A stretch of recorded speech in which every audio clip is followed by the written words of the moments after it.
Diplômé de l'Université Laval en génie agro, Francis Pouliot détient également un MBA en gestion des entreprises. Il œuvre actuellement à titre d'ingénieur responsable des infrastructures de recherche au CDPQ. Un des principaux champs d'intérêt de ce dernier est de mieux comprendre et documenter les liens entre les systèmes de contrôle d'ambiance dans les bâtiments porcins et leur impact sur les performances. Notons aussi ses intérêts pour les domaines de nouvelles technologies et de la gestion de projets de construction. Sa conférence a pour titre « Système de ventilation et de chauffage », des solutions simples pour s'adapter au changement climatique. Hey Francis, un plaisir de te donner la parole. Merci Stéphane. Donc, bonjour tout le monde. Ça fait plaisir d'être ici, de venir vous parler d'un sujet qui m'intéresse beaucoup depuis plusieurs années, je dirais depuis le début de ma carrière. Donc, c'est de regarder la façon de donner les meilleures conditions d'ambiance possibles au niveau des animaux en vue de leur permettre d'exprimer leur potentiel génétique. Donc, en premier lieu, on va s'adresser surtout au niveau là, de la maternité. Donc, mais avant de regarder sur les méthodes de refroidissement, parce que la majeure partie de ma présentation touche le refroidissement des animaux, là, des porcs, là. Mais avant d'en arriver là, je veux juste faire un petit crochet pour parler des porcelets. Les porcelets naissants en maternité, parce que dans le fond, la maternité, c'est le moteur de la production. C'est-à-dire, les porcelets qui vont sortir de la maternité vont en pouponnière, puis en engraissement, puis éventuellement, aller à l'abattoir et se ramasser sur la barquette. Donc, ce qu'il faut garder en tête, c'est que là, tantôt, je vais vous parler des méthodes de refroidissement en été, mais ce qu'il ne faut pas oublier, c'est que le porcelet, lui, naissant, c'est comme si c'était l'hiver à l'année. Okay, les 48 premières heures sont super importantes, de leur donner des bonnes conditions, parce que le porcelet à naissance est très maigre, et puis il n'y a pas beaucoup de gras, donc pour s'isoler. Et puis, ses pertes thermiques sont de 2,5 fois plus élevées à la naissance qu'au sevrage. Donc, on perd beaucoup d'énergie. Donc, d'où l'importance, dans les 48 à 72 premières heures, de leur donner des bonnes conditions. Donc, de leur donner un microclimat pour limiter les pertes de chaleur, puis aussi là, de pouvoir, réduire le risque de maladie, et puis favoriser le gain moyen quotidien. Parce que le porcelet qui sort de sa mère, donc, lui, il va avoir un méchant choc thermique. Donc, il va passer de l'utérus de la mère à environ 39 à, selon la température dans la salle, peut-être 22 ou 23 degrés Celsius. Donc, comme je l'ai dit, pour lui, même en été, c'est l'hiver pour le porcelet. Donc là, sans parler de l'importance de l'assèchement du porcelet, comme Sébastien a parlé tout à l'heure, l'effet de la perte thermique liée à l'évaporation d'eau, ça ramène encore l'importance de bien assécher les porcelets à la naissance, et puis aussi de leur donner un microclimat, donc via un système de niche, de lampe, pour qu'ils perdent le moins de chaleur possible. Je vous ai mis à l'écran ici là, des températures qu'on vise à l'intérieur des niches. Donc, comme vous voyez, les deux, trois premiers jours, donc, on est quand même assez élevé. Et puis après ça, pour descendre assez rapidement. Donc, bien typique. Donc, qu'est-ce qu'on fait à la naissance? On va avoir un globe qu'on met là, à l'arrière des truies pour les réchauffer. Idéalement, on va les partir le plus près possible de la naissance pour limiter la consommation d'énergie. Donc, aujourd'hui, avec les systèmes de contrôle électronique présents sur le marché, donc, ça se fait facilement donc, pour le démarrer et aussi pour les éteindre. Et puis, aussi, c'est de regarder avoir un système de niche ou de contrôle d'ambiance qui permet, dans le fond, que le porcelet qu'il y ait la chaleur appropriée. Mais d'un autre côté, nous autres, on veut que la truie ait une température qui est pas mal plus basse. Donc, et puis, aussi, ce qui est super important pour le porcelet, c'est de minimiser les courants d'air vraiment là, à leur niveau. Parce que, imaginez en plus qu'ils dissipent beaucoup de chaleur déjà parce qu'ils sont petits. Et puis, donc, si on vient rajouter un courant d'air, donc on vient augmenter, en fait, là, la perdition thermique, puis occasionner, entre autres, des problèmes de diarrhée ou mortalité. Donc, si on regarde pour les truies en hiver, donc, dans le fond, la truie, là, au-dessus de 18 degrés Celsius, donc, à chaque degré Celsius, au-dessus de 18, elle va consommer 150 grammes par degré Celsius de moins par jour. Donc, comme vous voyez, là, plus qu'il va faire chaud, donc quand on est rendu à 25 degrés Celsius, donc ça va être à 385 grammes par degré Celsius. Puis quand on est rendu à 29, là, on est rendu près à du kilo de moins par jour. Donc, ça, ce que ça fait, dans le fond, c'est que la truie, on sait qu'on a de la misère à garder ça. On travaille fort pour garder l'état de chair de la truie durant la période de lactation pour la ramener à le meilleur état de chair possible, puis la meilleure condition possible au niveau du bloc saillie, donc pour la saillie. Et puis surtout, c'est qu'elle consomme pour produire du lait. Donc, plus elle va produire du lait, donc plus il va y avoir de lait disponible pour les porcelets. Donc, ça, c'est un point bien important. Donc, on vient de voir le porcelet, il veut de la chaleur, la truie, elle veut de la fraîcheur. Donc, comment y arriver, dans le fond, c'est de... Je pense personnellement, ce qui reste encore du travail à faire, c'est vraiment sur l'environnement des porcelets, comment on peut maximiser le confort des porcelets.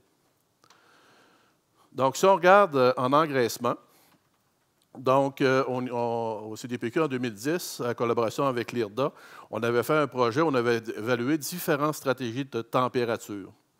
Puis ce qui est plaisant, c'est qu'au dernier JRP, justement, ce projet-là a été référé au dernier JRP là, par Nadine Guingamp, une collègue, qui a fait le même projet que nous, donc pour valider là, dans les conditions européennes, puis faire une histoire courte, on est arrivé aux mêmes conclusions que nous. Ça fait que donc... au niveau, donc, on a essayé des températures, des stratégies plus chaudes. Donc, on partait à 78, on diminuait à 68. Stratégie utilisée typiquement dans la Beauce à l'époque. Donc, après ça, on avait une stratégie intermédiaire.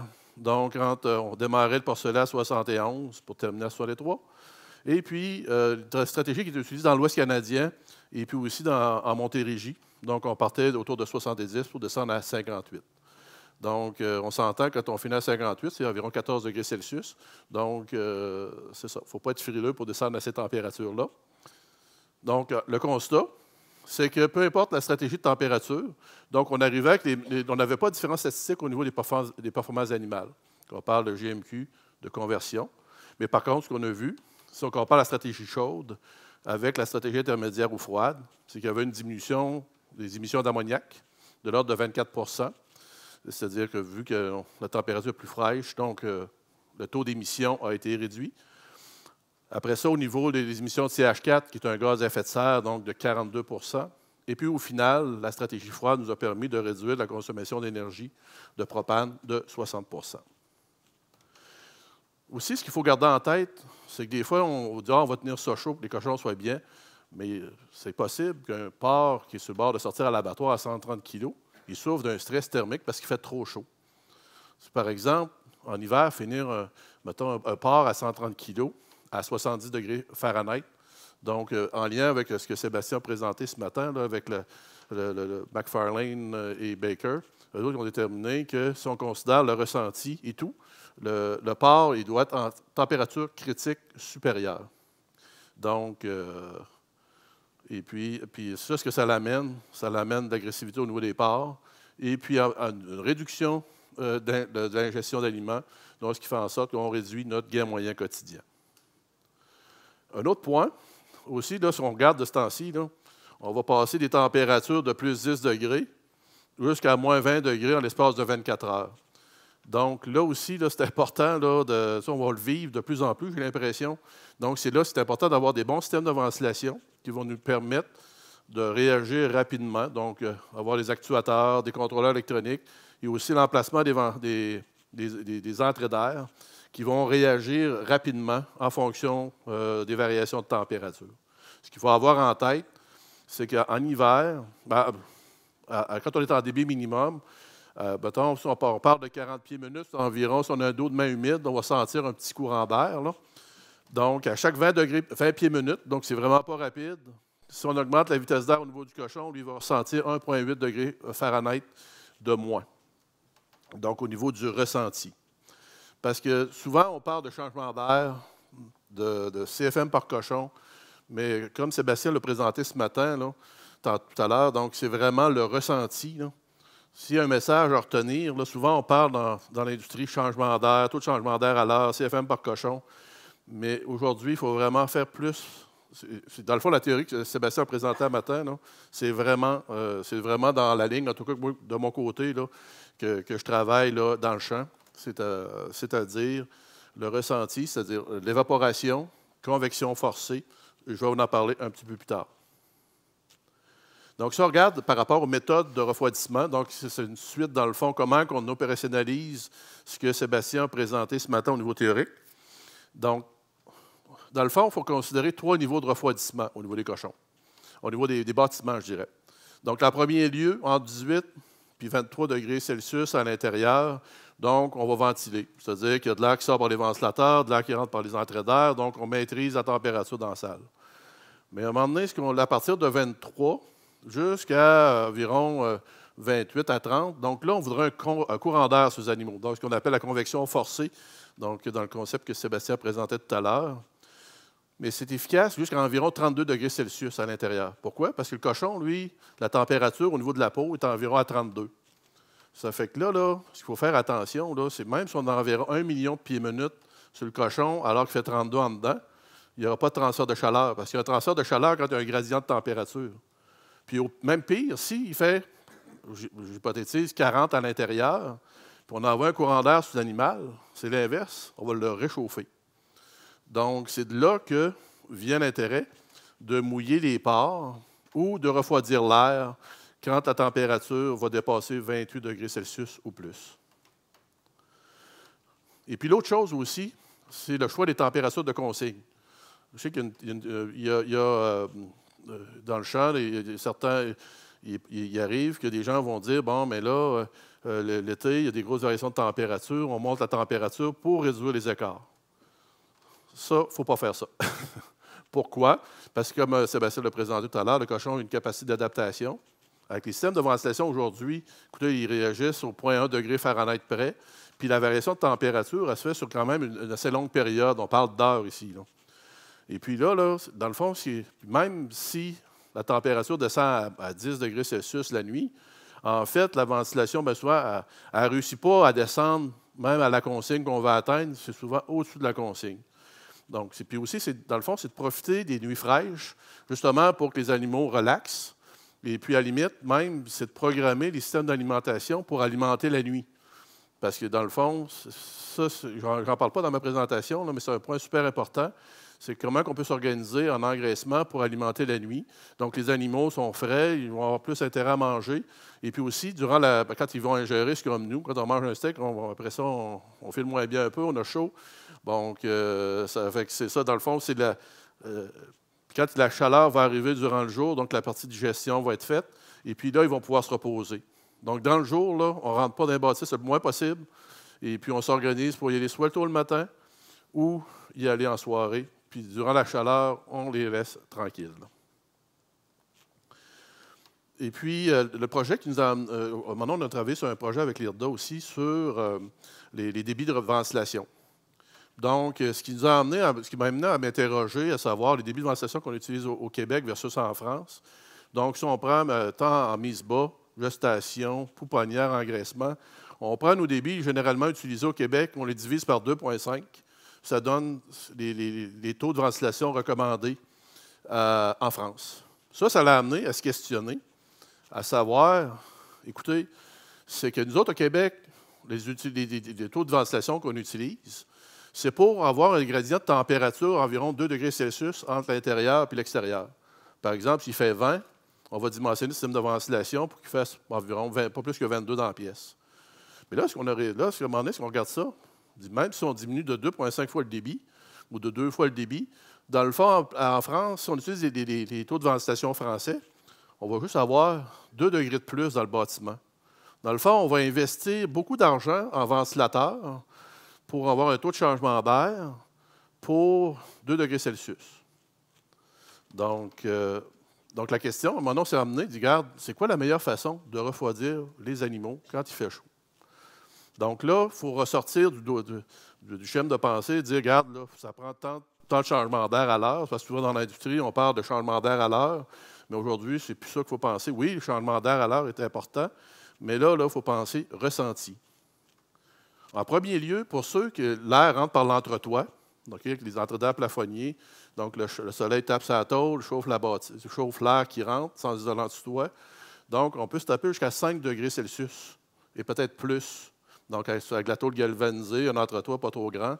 Donc, là, vous voyez, là, on vient de travailler pour juste avoir 2 degrés Celsius d'écart, mais là, on va se taper un 5 degrés. Dans le fond, si on a à investir, on met une isolante sous toit ou une tôle blanche avec isolant sous toit si on est dû pour faire des rénovations. Puis ce que les éleveurs ont fait, c'est que dans le fond, on peut juste mettre un Tyvek entre les fermes de toit pour créer une petite chambre d'air. Dans le fond, c'est sûr que ce n'est pas plaisant à installer, mais les impacts à l'intérieur du bâtiment sont importants. Donc, si on regarde au niveau de la vitesse d'air, donc Patrick Messabi, à l'IFIP en 2001, donc c'est quand même du vieux stock, mais c'est encore d'actualité.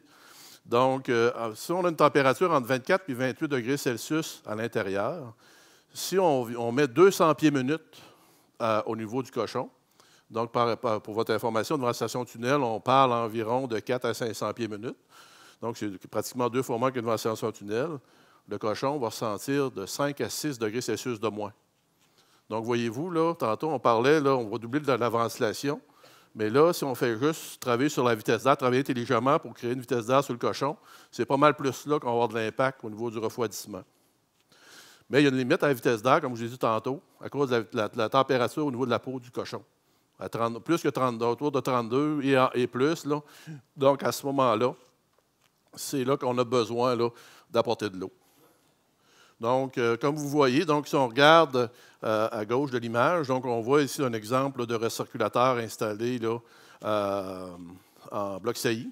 Donc, typiquement, là, on parle de ventilateur de 36 pouces on-off, environ espacé aux 40 à 50 pieds. Donc, qui vont partir environ à 70 degrés Fahrenheit.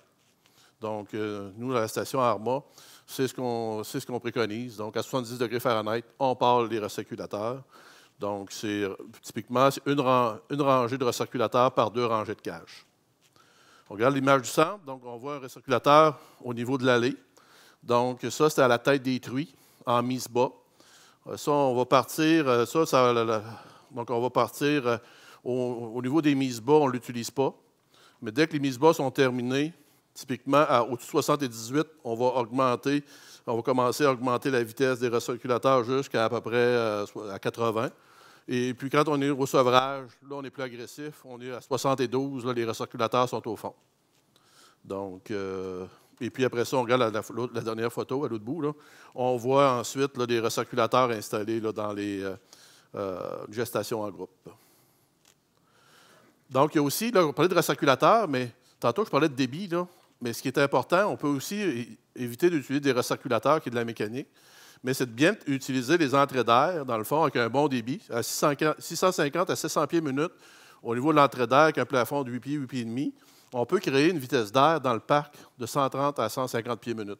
Donc ça, je dirais, moi, je trouve ça intéressant, parce que ça nous évite d'avoir des ventilateurs dans le mur, en plus d'avoir des ventilateurs suspendus au plafond. Ça fonctionne très bien, tant en mise bas, pouponnière, qu'engraissement. Bien entendu, si l'air rentre par l'entretoit, bon, mais ça va de soi que ça prend un isolant du toit là, pour éviter le réchauffement de l'entretoit, comme je vous ai montré tout à l'heure. Donc, après ça, c'est la combinaison entre la vitesse d'air et l'utilisation de l'eau. Donc là, on peut l'utiliser pour refroidir l'air, c'est-à-dire on va brumiser de l'eau dans l'air quand on utilise des brumisateurs haute pression, ou comme on voit en bas, avec des coule-sels, comme on a Arma. Dans le fond, c'est comme de l'eau qui ruisselle à l'intérieur, comme d'un radiateur. L'eau va passer au travers du radiateur pour se faire refroidir par évaporation d'eau. Donc, l'avantage de ce système-là, ça fonctionne très bien quand c'est sec. Okay? C'est chaud et sec. Par exemple, l'année passée, à Arma, on avait une température de 85 degrés Fahrenheit à l'extérieur, avec une humidité relative qui était très faible, de l'ordre de 30 d'humidité. Et puis, à la sortie du cool-sel, on était à 67 degrés Fahrenheit et puis 60 d'humidité. Bien entendu, l'évaporation d'eau amène aussi une augmentation du taux d'humidité. Et puis, à l'intérieur du bâtiment, là, c'est comme si on était à l'air climatisé. Mais par contre, si on a 85 d'humidité, 85 degrés Fahrenheit, puis c'est très humide à 70 d'humidité, à ce moment-là, ça ne donne rien de partir les coule-sels parce que la possibilité d'évaporation est trop faible. Pour vous donner une idée, c'est pour chaque degré Fahrenheit de réduction, il y a une augmentation de 2,5 à 3 d'humidité relative. Donc, plus c'est sec, plus c'est efficace, plus c'est humide, à un moment donné, moins c'est efficace à ce niveau-là. Mais ce qui est vraiment intéressant, là, c'est une solution là, que je voudrais que vous reteniez aujourd'hui, là, qui ne coûte pas cher, puis qui est vraiment efficace. C'est comme Sébastien parlait, c'est le volet évaporation d'eau. Donc, c'est de combiner la vitesse d'air à l'humectation de la peau des cochons. Donc, là, l'idée, c'est pas juste, disons, on mouille le cochon en continu, puis on envoie de l'air dessus. L'important, là, c'est qu'il faut mouiller, puis il faut laisser sécher. Parce que, dans le fond, c'est l'évaporation d'eau qui fait en sorte qu'on a un effet refroidissement. Donc, qu'on utilise, comme là, quand on parle en groupe, dans le fond, c'est simplement utiliser en engraissement les lignes des trempeurs qu'on utilise pour détremper fond de parc lors du lavage. Écoutez, une buse, ça coûte 1 $. Puis à part le PVC que ça prend là, pour amener l'eau aux buses. Donc, si on regarde ensuite, donc là, c'est ça, c'est de jumeler ensuite la recirculation avec l'aspersion d'eau. Donc, plus on a de la vitesse d'air au niveau du cochon, plus l'air va s'évaporer. Plus l'eau va s'évaporer, pardon. Et puis, plus on va avoir un effet refroidissement. C'est comme nous, quand on sort de la piscine l'été, okay, puis que là, on est tout trempé, il y a un petit courant d'air. Donc, c'est ce que les cochons vont ressentir. Donc, typiquement, on va faire fonctionner les buses 45 secondes à 1 minute à toutes les 45 minutes. Puis plus il va faire chaud, plus on va augmenter le taux de la fréquence de fonctionnement des systèmes d'arrosage. Pour les truies en cage, donc l'utilisation de goutte à goutte, la meilleure place, l'endroit le plus efficace pour refroidir une truie, c'est au niveau du cou. L'engraissement, la même affaire. Et puis, je sais que ça a eu une mauvaise presse dans le passé, les gouttes à goutte, parce que probablement que, mon hypothèse, c'est qu'il n'y avait pas nécessairement les bonnes buses. Et puis aussi, on ne laissait pas le temps d'assécher au niveau des animaux. Donc, c'est ça, c'est parce que ce n'est pas laisser fonctionner en continu, il faut vraiment laisser assécher.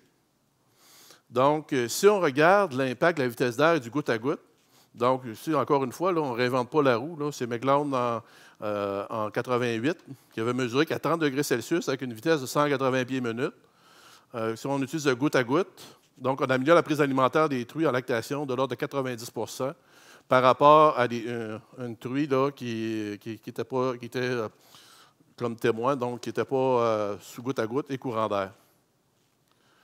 Et puis, dernier point, quand on a une canicule l'été, OK, donc je sais que typiquement, on va rentrer tôt le matin, à 5 heures le matin, on sort de la bâtisse vers 3 heures, mais la période la plus critique, OK, pour le suivi des animaux, c'est entre 4 heures et 20 heures le soir. Donc, surtout au niveau des truies, là, si on a un souci, des fois, lors des mises bas, quoi que ce soit, puis donc, c'est d'arroser les truies au besoin ou même les porcs en engraissement, là, si jamais il y a un souci, c'est là qu'il faut porter attention. Merci de votre attention.